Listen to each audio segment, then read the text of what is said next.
Hello, my dear student. Today, I will explain you the particle which is moving in three-dimensional box. Before this video lecture, I already explained the particle in one-dimensional box. So here, when the particle is moving in three-dimensional box, it means the particle is free to move in x-axis along y-axis and along the z-axis. That's why it is called the three-dimensional box. So here, as in one-dimensional box, we got the information about the moving particle like that energy, okay, psi function, probability of that function. See, all these things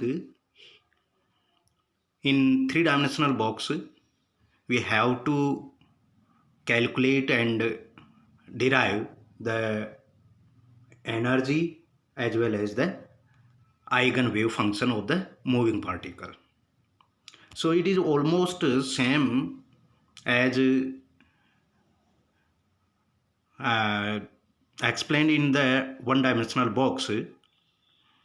It is slightly different from that 1D box. So before that, you have to conceptually understand the particle in one-dimensional box.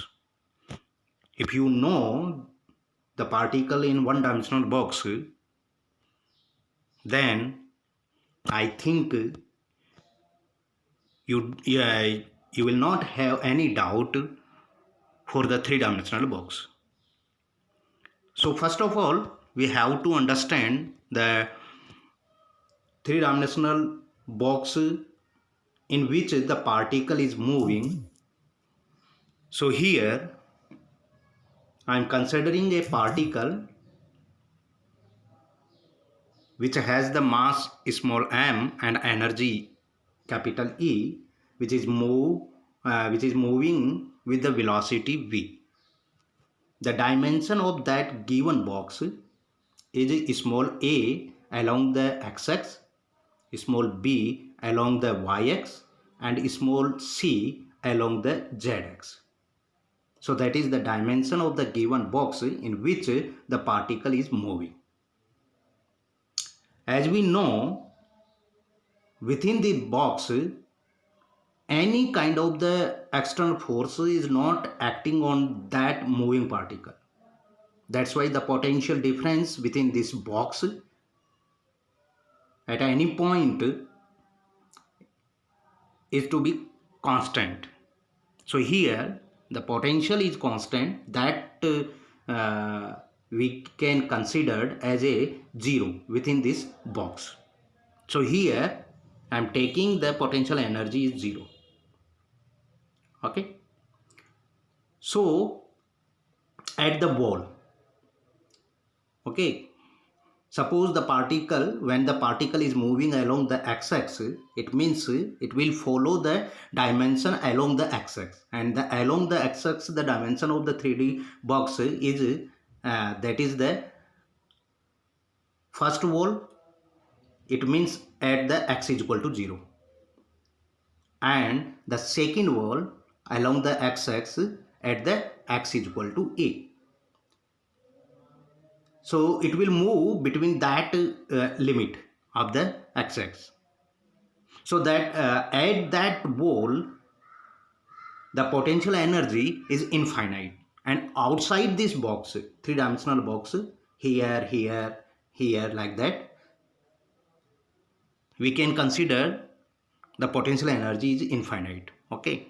But here, our case is not outside the box. Here we are taking the particle within the 3D box. So we have to concentrate within this box. So the potential energy we can write in mathematical form like that. Got it? So यहाँ पर ध्यान से देखिए, जो potential energy है वो potential energy की limit जो है विद इन द बॉक्स, आप मैथमेटिकली क्या लिख सकते हैं, अलोंग द एक्स एक्स इसकी लिमिट क्या हो जाएगी बॉक्स की, कि particle will be move between the 0 to A. और अगर पार्टिकल वाई एक्स के अलोंग ट्रेवल करेगा तो उसकी लिमिट पार्टिकल की क्या हो जाएगी, बिटवीन द 0 टू बी। और पार्टिकल अगर जेड एक्स के अलोंग ट्रेवल करेगा तो उसकी लिमिट हो जाएगी बिटवीन द 0 टू सी। तो ये इस 3D बॉक्स की डायमेंशन है। इस 3D बॉक्स के अंदर जो पार्टिकल है वो मूव कर रहा है तो उसकी जो लिमिट होगी वो एक्स वाई जेड के अलोंग किस प्रकार से वो ट्रेवल करेगा वो हम इस इक्वेशन से समझ सकते हैं। ओके, सो ये with in the box potential energy में पार्टिकल की क्या कंसिडर कर रहा हूँ, 0। एंड आउटसाइड द बॉक्स का मतलब क्या हुआ, आउटसाइड का मतलब है कि x इज इक्वल टू 0, ये एक वॉल हुई अलोंग द एक्स एक्स, और इससे पहले मतलब x लेस देन 0। तो x लेस देन 0 और x इज इक्वल टू 0 दोनों पॉइंट पर पोटेंशियल एनर्जी क्या है, इनफाइनाइट है। तो उस कंडीशन को हम लिख सकते हैं x less than equal to 0। इसी प्रकार से ये वॉल है तो x is equal to a पर पोटेंशियल एनर्जी इनफाइनाइट है, तो एंड इसके बाहर इसके आउटसाइड भी पोटेंशियल एनर्जी इनफाइनाइट है, मतलब x ग्रेटर देन a। तो इन दोनों कंडीशन को हम लिख सकते हैं x greater than equal to a। तो इस कंडीशन पे भी क्या होगा, पोटेंशियल एनर्जी इनफाइनाइट होगी। तो ये एक्स एक्स के अलोंग इसकी पोटेंशियल एनर्जी की ये लिमिट है। ओके, किस प्रकार से पोटेंशियल एनर्जी जो है आउटसाइड द बॉक्स इनफाइनाइट होगा। तो इस सेम वो वाई एक्स के अलोंग आप लिख सकते हैं and the same along the Z axis. Along the Y axis इसकी जो लिमिट है वो 0 टू बी है। ओके, एंड जब अलोंग द जेड एक्स हम पैरामीटर लेंगे तो हम लिमिट लेंगे 0 टू सी। बस ये आपको ध्यान रखना है। ओके, सो नाउ इस जो पार्टिकल बॉक्स के अंदर मूव कर रहा है इसकी इंफॉर्मेशन हमें गेन करनी है। तो सबसे पहले हमें श्रोडिंगर वेव इक्वेशन जो टाइम इंडिपेंडेंट है 3 डायमेंशनल, उसी को कैसे हम इस मूविंग पार्टिकल पर अप्लाई करते हैं और कैसे हम इंफॉर्मेशन गेन करेंगे, ये टेक्निक हम इस मेथड में पढ़ेंगे। ओके, सो बी कंसंट्रेंट कि मैं किस प्रकार से 3 डायमेंशनल इक्वेशन को सॉल्व कर रहा हूँ, दैट इज वेरी इंपॉर्टेंट। आप portion of that particle in 3D box will be the exactly same as the particle in 1 dimensional box। तो आधी डेरिवेशन बिल्कुल सेम है 1D बॉक्स की है, लेकिन उससे पहले जो आधी डेरिवेशन है वो आपको बहुत ध्यान से समझना होगा कि किस प्रकार से मैं 3 डायमेंशनल को 1 डायमेंशनल में कन्वर्ट कर रहा हूँ। तो ये टेक्निक अगर समझ में आ गई तो ये बहुत ईजी है।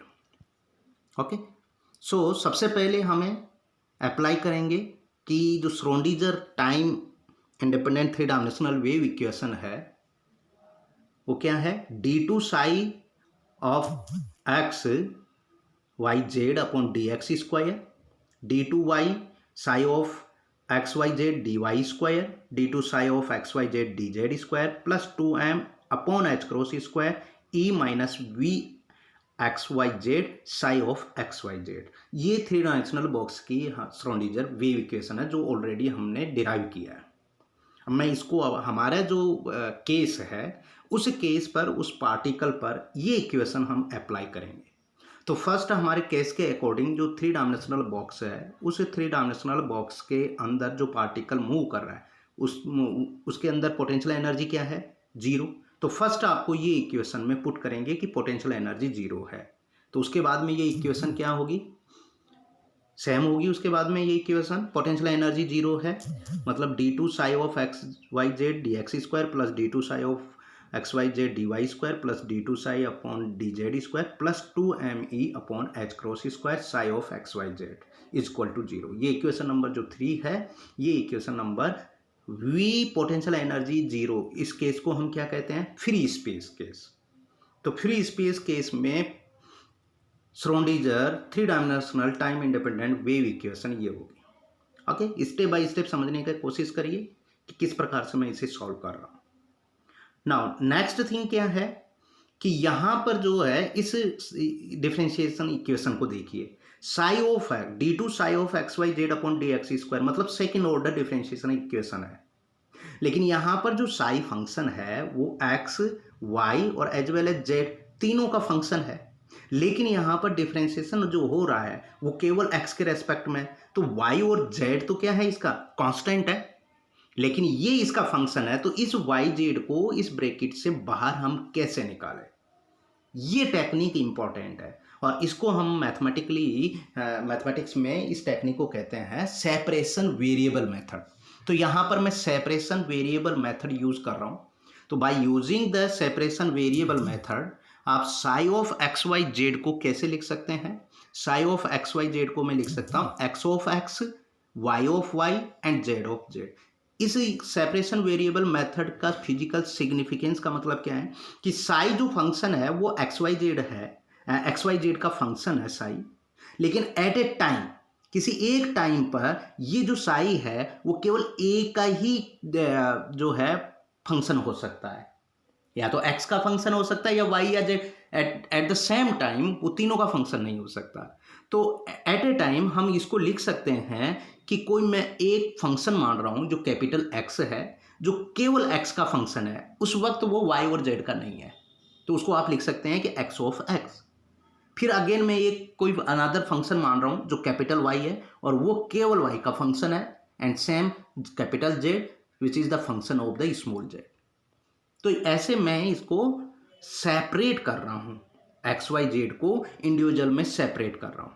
ओके, अब इस इक्वेशन को, इक्वेशन नंबर जो 4 है, इस इक्वेशन को हमें इक्वेशन नंबर 3 के अकॉर्डिंग सॉल्व करना है। कैसे कि इक्वेशन नंबर 3 में क्या है, सेकंड ऑर्डर डिफरेंशिएशन इक्वेशन है, मतलब मैं ट्वाइस टाइम डिफरेंशिएट करूंगा साई को। तो इसमें अगर आप ट्वाइस टाइम डिफरेंशिएट करेंगे तो इक्वेशन किस प्रकार से होगी, एक्स के रेस्पेक्ट में भी, वाई के रेस्पेक्ट में भी और जेड के रेस्पेक्ट में, तीनों एक्सेस के रेस्पेक्ट में अगर ट्वाइस टाइम आप डिफरेंशिएट करेंगे, तो अगर एक्स के रेस्पेक्ट में कर रहा हूं मैं ट्वाइस टाइम डिफरेंशिएट, तो वाई और जेड इसका कंपोनेंट क्या होगा, कांस्टेंट, तो इसको आप आउटसाइड लिख सकते हैं, और D two X of X upon D X square आ जाएगा। वाई के रेस्पेक्ट में डिफरेंशिएट करेंगे तो एक्स और जेड कंपोनेंट कांस्टेंट होगा, तो आउटसाइड लिख सकते हैं आप, तो X of X Z of Z D two Y of Y upon D Y square. D two psi of X Y Z upon D Z square को लिख सकते हैं आप X of X Y of Y and D two Z of Z upon D Z square. तो twice time differentiate करने के बाद में ये इक्वेशन नंबर 4 को आप इक्वेशन नंबर 5 के अकॉर्डिंग लिख सकते हैं। Got it. अब इक्वेशन नंबर जो 3 है, उस इक्वेशन नंबर 3 में हम इक्वेशन नंबर 5 पुट करेंगे। एक तो ये ध्यान देना, यहाँ पर मैं ट्वाइस टाइम डिफरेंशिएट करने के बाद में ये इक्वेशन बनती है, तो D two psi of X Y Z upon D X square की जगह इक्वेशन नंबर ये पुट करेंगे, इस इक्वेशन की जगह मैं इक्वेशन नंबर ये पुट करूंगा, और D two psi upon D Z square की जगह ये इक्वेशन पुट करेंगे। एक तो ये हम इक्वेशन यूज करेंगे। नेक्स्ट यहाँ पर जो psi of X Y Z है, इसकी जगह मैं इक्वेशन नंबर 4 पुट करूंगा। ओके, तो after the putting the equation number 4 and 5 in equation number 3 what we have, equation इस प्रकार से होगी। वो दोनों इक्वेशन पुट करेंगे तो y और z कंपोनेंट जो है वो कांस्टेंट है, तो ये तो बाहर आ जाएगा, बाकी की इक्वेशन ऐसे आ जाएगी। Okay, psi of X Y Z की जगह पूरी इक्वेशन आप ऐसे लिखेंगे X of X Y of Y and Z of Z, तो ये इक्वेशन बन जाएगी। Okay, got it. अब इस इक्वेशन में जो मैंने X of X separation variable method जो यूज किया है, Y of Y and Z of Z, इस इक्वेशन नंबर जो 6 है, इसमें मैं इनका डिवाइड कर रहा हूँ। ओके, तो अगर मैं इनका डिवाइड करता हूँ इक्वेशन नंबर 6 में, तो इक्वेशन नंबर इस प्रकार से आ जाएगी। इक्वेशन नंबर जो 6 है वो ऐसे कन्वर्ट हो जाएगी, एक्स वाई जेड। ओके, तीनों का मैं इस इक्वेशन में डिवाइड कर रहा हूँ। यहाँ पर मैं डिवाइड क्यों कर रहा हूँ, यहाँ पर ध्यान से देखिए। इक्वेशन नंबर जो 6 है, इस इक्वेशन नंबर 6 में ये हमें क्या, इसका फिजिकल मीनिंग क्या है कि कोई एक्स फंक्शन है जो केवल एक्स पोजीशन का फंक्शन है, मतलब y और z इसका कंपोनेंट उसके ऊपर डिपेंड नहीं है। लेकिन इस इक्वेशन में y और z कंपोनेंट भी आ रहा है, तो कंप्लीटली ये इंडिपेंडेंट नहीं है। हमें कंप्लीटली हर इक्वेशन को इंडिपेंडेंट बनाना है। तो अभी तक ये कंप्लीटली इंडिपेंडेंट नहीं है, तो इसको इंडिपेंडेंट बनाने के लिए मैंने क्या किया है, एक्स वाई जेड का डिवाइड किया। तो एक्स वाई जेड का डिवाइड करोगे आप तो इसमें वाई और जेड कंपोनेंट, नीचे वाई जेड है तो ये क्रॉस हो जाएगा, कैंसिल हो जाएगा। एक्स जेड है तो एक्स और जेड से कैंसिल हो जाएगा, एक्स वाई है तो एक्स वाई से कैंसिल हो जाएगा, एंड एक्स वाई जेड ऊपर है तो ये कंप्लीट कैंसिल हो जाएगा। तो ये सारे कैंसिल करने के बाद में इक्वेशन नंबर जो है ये क्या आ जाएगी, इसके बाद में यहाँ पर केवल x बचेगा, तो 1/x of x d2x of x upon dx square plus 1/y of y d2y of y upon dy square plus 1/z of z d2z of z upon dz square plus 2me upon h cross square equal to 0। ये equation number 7, ये process करने के बाद में हमें यहाँ तक ये इक्वेशन नंबर 7 मिल जाएगी। Got in my point. अब इस इक्वेशन का फिजिकल मीनिंग समझिए, इस इक्वेशन को समझिए। इक्वेशन नंबर 7 हमें क्या कह रही है, इक्वेशन नंबर 7 जो है, अब इसका इक्वेशन नंबर 7 का फर्स्ट पार्ट देखिए। फर्स्ट टर्म, जो फर्स्ट टर्म है क्या है, 1/x of x d2x of x upon dx square. मतलब ये फर्स्ट टर्म जो है वो कंप्लीटली x डिपेंडेंट फंक्शन हो गया। सेकेंड टर्म देखिए, सेकेंड टर्म जो है वो कंप्लीटली y डिपेंडेंट फंक्शन हो गया। थर्ड जो टर्म है वो कंप्लीटली z डिपेंडेंट फंक्शन हो गया। इट मीन्स तीनों जो टर्म है वो अब completely independent to each other. तीनों टर्म जो हैं वो अब एक दूसरे से कंप्लीटली इंडिपेंडेंट हो गई है। इट मीन्स ये जो फर्स्ट टर्म है ये भी 2me upon h cross square के इक्वल है, सेकेंड जो टर्म है वो भी इसके इक्वल है, और थर्ड टर्म भी ये इस इक्वेशन के इक्वल है। तो इनको मैं इंडिविजुअली भी लिख सकता हूं क्योंकि अब ये इंडिपेंडेंट हो गई है। तो इक्वेशन नंबर 7 को आप इस प्रकार से इंडिविजुअल भी लिख सकते हैं। जो इक्वेशन नंबर 7 होगी वो इंडिविजुअली क्या होगी, d2x ऑफ x, ये जो कैपिटल 1/X ऑफ x है इसको मैं इधर से क्रॉस मल्टीपल कर दिया, मतलब ये 2me upon h cross square से मल्टीपल हो जाएगी। ऐसे ही 1/y ऑफ y भी इससे मल्टीपल हो जाएगा। इसी प्रकार से 1/z ऑफ z भी इससे मल्टीपल हो जाएगा। तो ऐसे मैं इंडिविजुअली इनको सबको मल्टीपल करने के बाद में इक्वेशन नंबर 8 जो है वो इस फॉर्म में होगी, d2x of x upon dx square plus 2me upon h cross square x of x equal to 0। Second जो इक्वेशन होगी वो क्या होगी, d2y of y upon dy square plus 2me upon h cross square y of y equal to 0।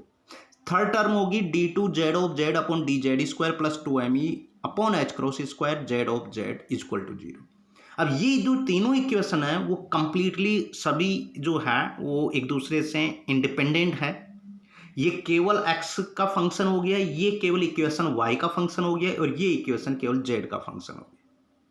तो यहाँ पर ये जो फर्स्ट इक्वेशन है, सभी इक्वेशन को 1 बाय 1 आप देख सकते हैं। ये इक्वेशन केवल x का फंक्शन है। It means it will behave as a 1D box case.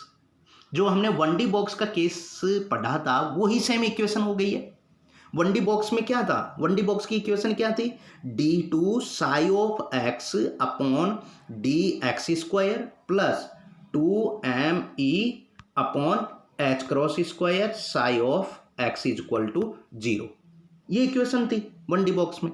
तो यहाँ पर साई ऑफ x, ये साई ऑफ x उस मूविंग पार्टिकल का फंक्शन था, इसकी जगह यहाँ पर इस इक्वेशन में क्या है, फंक्शन x ऑफ x है। केवल फंक्शन का डिपेंड है, बाकी डिफरेंट है, बाकी इक्वेशन दोनों सेम है, दोनों ही 1D बॉक्स की है। तो हमें क्या करना होगा, मतलब इस इक्वेशन को मैं 1D बॉक्स की तरह इसको एक्ट करके और इस इक्वेशन को 1D बॉक्स के अकॉर्डिंग सॉल्व करूंगा। ओके, इस 1D बॉक्स को सॉल्व करने के बाद में जो हमें रिजल्ट मिलेगा ऑब्वियसली है 1D बॉक्स में जो हमें रिजल्ट मिला था एग्जैक्टली सेम इसमें रिजल्ट मिलेगा। उसके बाद में हमें y और z कंपोनेंट को सोल्व करने की ज़रूरत नहीं है, आप डायरेक्टली लिख सकते हैं कि y कंपोनेंट में भी सॉल्यूशन ये आएगा और z कंपोनेंट में भी ये सॉल्यूशन आएगा। मतलब हमें 1D बॉक्स को अब रिपीट करना, केवल आधा जो प्रोसेस है जो अलग है वो मैं पहले भी आपको कहा है कि केवल आधा जो पोर्शन है वो अलग है, यहाँ तक अलग है। केवल हमें सेपरेशन जो वेरिएबल मेथड है वो अप्लाई करके इनको 1D में कन्वर्ट करना है। इसके बाद में अब 1D बॉक्स का पूरा केस आएगा। नॉर्मलाइजेशन कंडीशन अप्लाई कैसे करते हैं, बाउंड्री कंडीशन कैसे करते हैं, वो सारी थिंग इसमें होगी। ओके, उसके बाद में वापस उसको हम 3D में कन्वर्ट करेंगे, then it will be the 3D eigen wave function. Okay, got in my point? So next time I will explain you about this one, कि how it will convert from the 1D box to 3D box. Okay, so thank you very much.